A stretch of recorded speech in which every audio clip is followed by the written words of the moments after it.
ఇవాళ భారతదేశానికి చేతులెత్తి ప్రార్థించే మోషేలు కావాలి. మోషే చేతులను ఆడుకునే హూరు అహరోనులు కావాలి.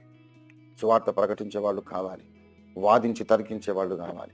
యేసే రక్షకుడని నిరూపించే వాళ్ళు కావాలి. కానీ ఎంత చాకచక్యంగా మనం సువార్త ప్రకటించినా, తర్కించినా, వాదించినా, ఎంత బాగా బోధించినా ప్రార్థన తగ్గిపోతే మాత్రం పని ఆగిపోతుంది. ఆ కీలకమైన స్థానంలో నిన్ను పెట్టాడు దేవుడు. నీవే డిసైసివ్ ఫ్యాక్టర్. దేవుని ప్రజల యుద్ధంలో గెలుస్తారా, ఓడిపోతారా అనే ఆ మీమాంస, ఆ సందిగ్ధావస్థ, ఎవరు గెలుస్తారు?